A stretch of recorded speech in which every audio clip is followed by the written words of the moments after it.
green flag is waved at the back, and we're shortly going to go racing again for the K-Tec Racing Clio Sport Championship. And the lights go out, the race gets underway then, and off towards target they go. Is it going to be Griffiths or Ransom? It's going to be Griffiths that has the lead into the first corner at target. And there, Chris Lawrence making up a lot of ground off the start as well in the traditional yellow and blue Redo colours. He's up to 4th place now, just tucking in behind Pete O'Connor there. So a great start from Chris Lawrence. He was there, of course, a bit further back on the grid. Yeah, so Lawrence up into 4th position already, 3rd within his class though, so he'll be very pleased with the way that his race has started. Round Church Corner they go, all on tippy toes, just trying not to lose the rear end of the car on turn in, but this has been a very clean opening half a lap. Fingers crossed it remains that way as we head up towards the Rocket Complex for the first time, where Chris Lawrence is very late on the brakes and goes around the outside of Peter O'Connor, and I think is now into 3rd place overall, or he will be in a moment. Anyway, yes, completes the manoeuvre on the exit of Rocket Inn. So Chris Lawrence definitely seems to have an abundance of confidence, doesn't he, in these early stages, and he's already on the tail of the leading two. 12th to 3rd in the space of about 2/3 of a lap. Is that going to be second?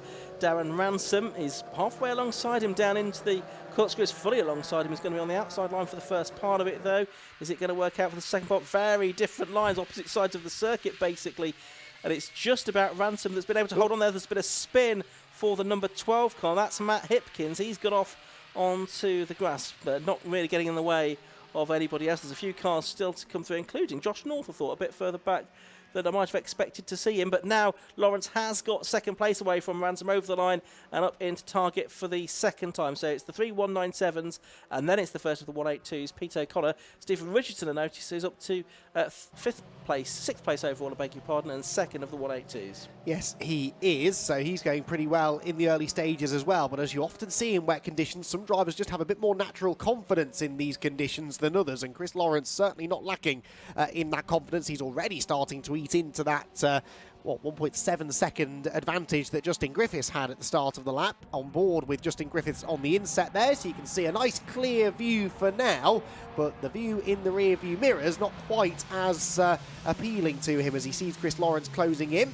Then you've got Darren Ransom 3rd, Peter O'Connor 4th, 5th position is Jack McConnell, but there is Richardson looking around the outside. So Richardson, another driver who, well, where was he? 4th in class in yesterday's race, only 8th overall. Well, okay, he's running in 6th overall right now, but 2nd of the 182s in Class A, and looking much, much more comfortable today than he did yesterday. Yeah, absolutely. Richardson, the 46-year-old window cleaner from Milton Keynes, is in the car that his son Lewis raced last year. That's Chloe Daly. Looks like she might be just recovering from a moment there, looking at the body language of the car. Meanwhile, the two leaders pretty much right together now. Justin Griffiths and Chris Lawrence, these have raced together for a long time.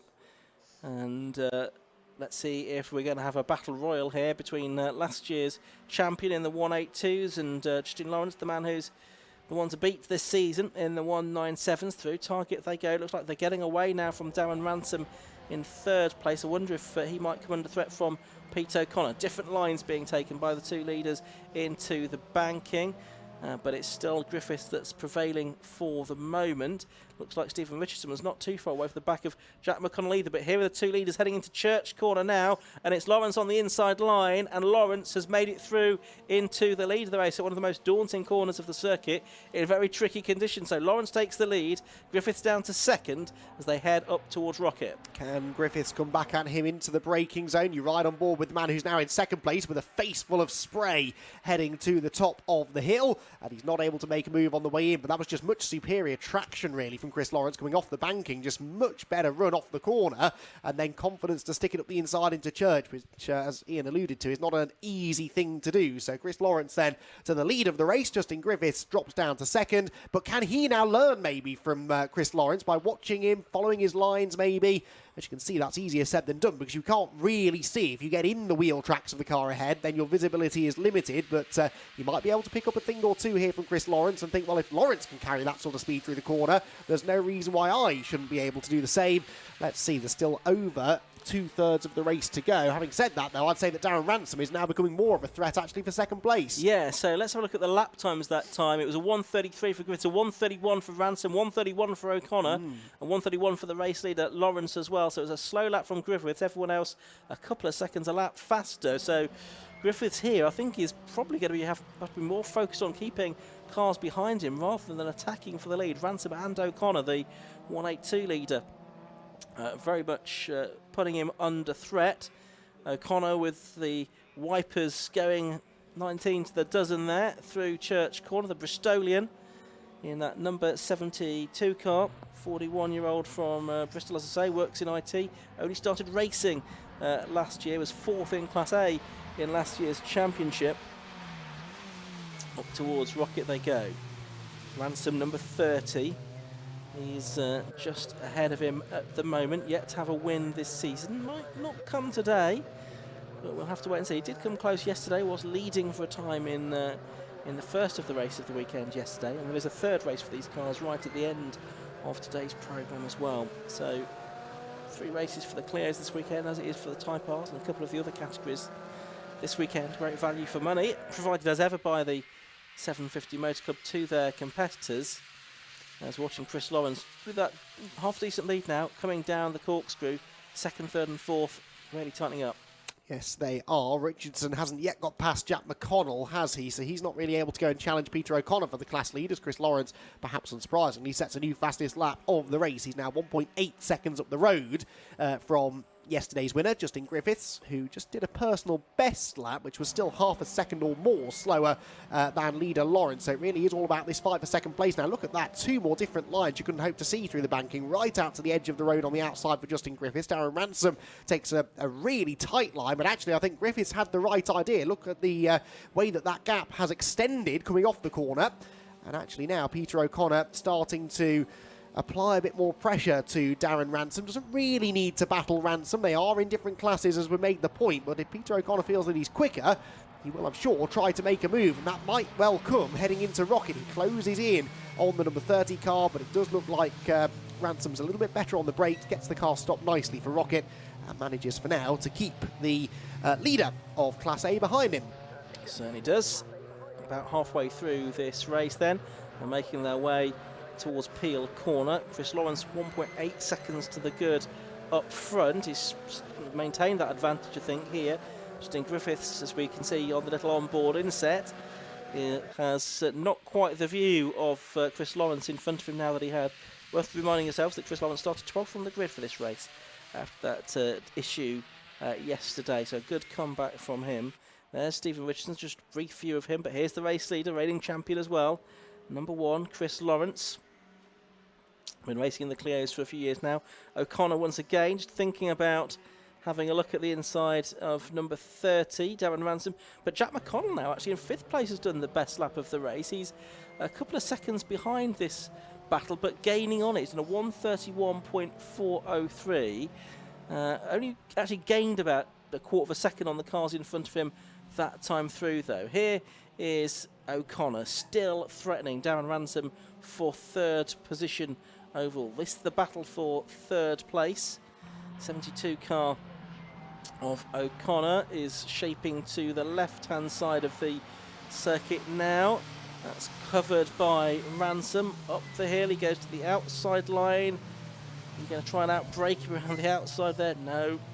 So no change. They're all sort of following another around. But there's Jack McConnell, the number 14 car for the 28-year-old man from Northern Ireland, although based in Milton Keynes these days. The EV test engineer is closing on these cars. They're doing some lappery as well. I think that's Chloe Daly in the number 8 car that's just being passed by the front runners. Yep, Ransom under pressure once again from Peter O'Connor. I'll tell you what, though, if Ransom could ever get a bit closer to Justin Griffiths, then I don't really fancy Justin's chances of keeping him behind, because Darren is so good on the brakes up at Rocket. He's at the moment having to use that advantage to defend from Peter O'Connor, but he does seem able to brake quite a bit later than the cars ahead.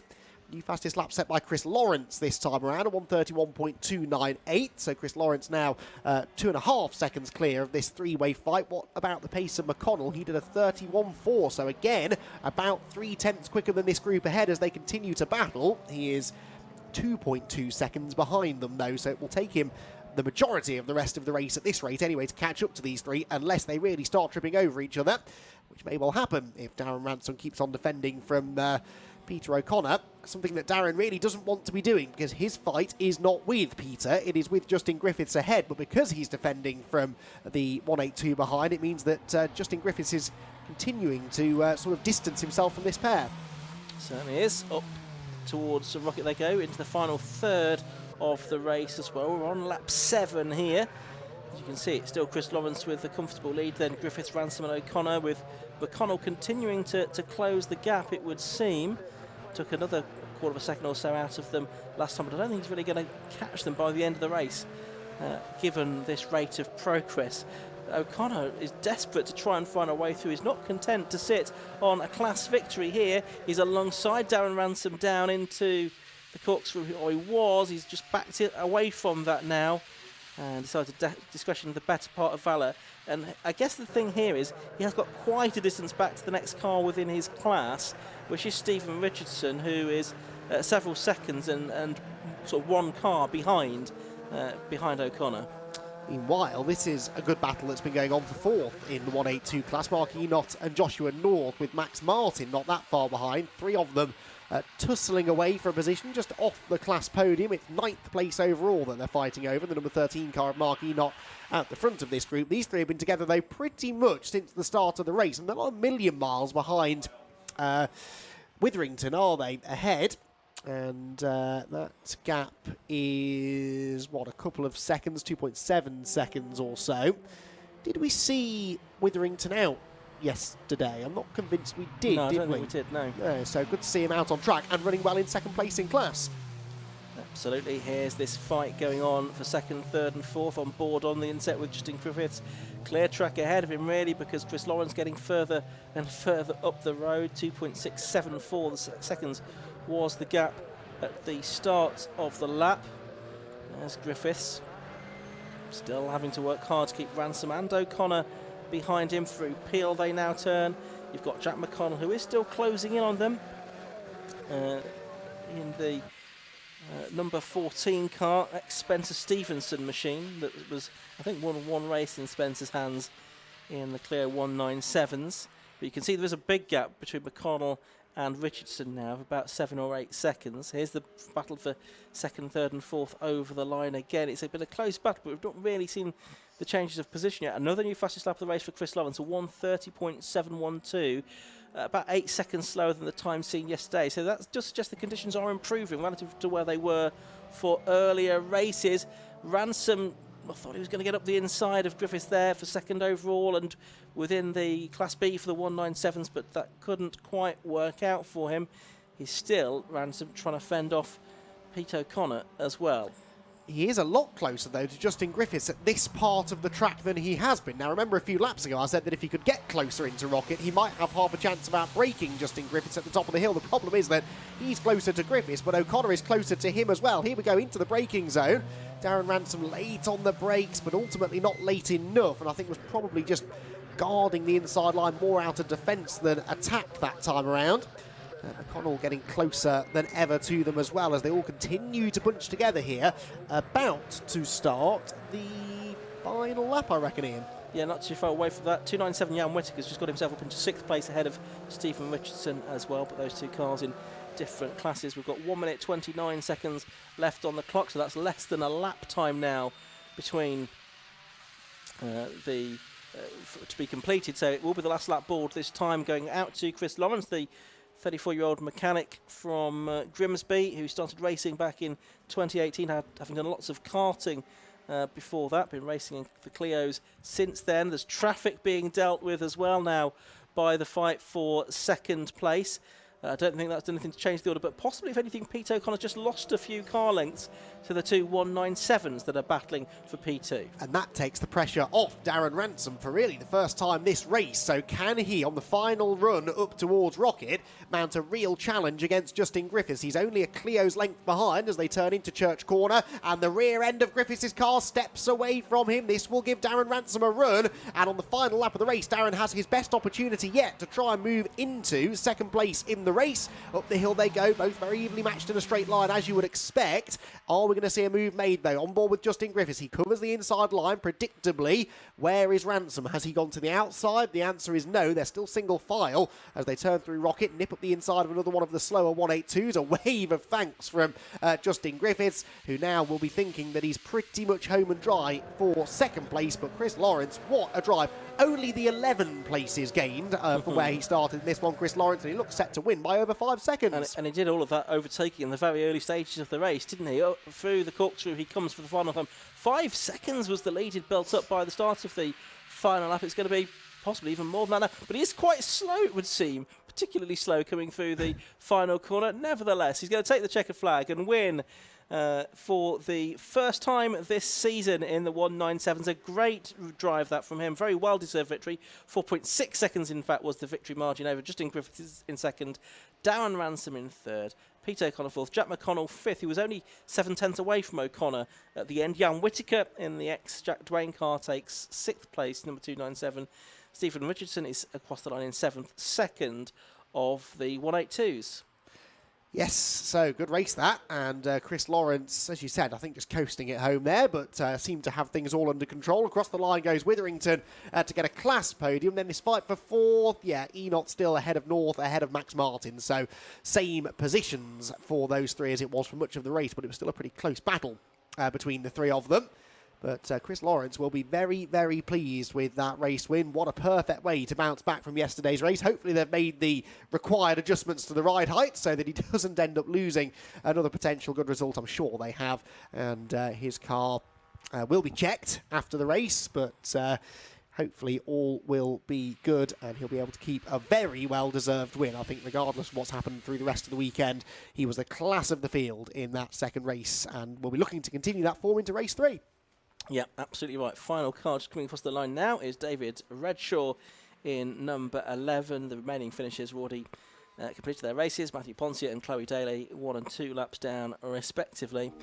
So let's have a look at the confirmed results of that race before any scrutineering checks. Number 1, Chris Lawrence taking the win. 10 laps completed by him in about 15 minutes and 20 seconds. He was 4.652 seconds clear of number 55, Justin Griffiths, in second place. Completing the top 3 was number 30, Darren Ransom.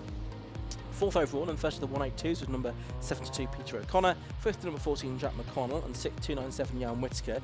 Then in 7th place, the second of the 182s, number 7, Stephen Richardson, ahead of number 18, Mark Witherington, with Mark A. 13, and Joshua North, number 10, rounding out the top 10, ahead of Max Martin, Matt Hipkins, and David Redshaw, with the remaining finishers, Matthew Poncia and Chloe Daly, having been lapped. And there's one more Clio race to come. It's right at the end of the afternoon, 4:05 is when that is scheduled to start. But we're going to head down to Parc Ferme now. Kieran Mogg is ready to speak to our successful drivers.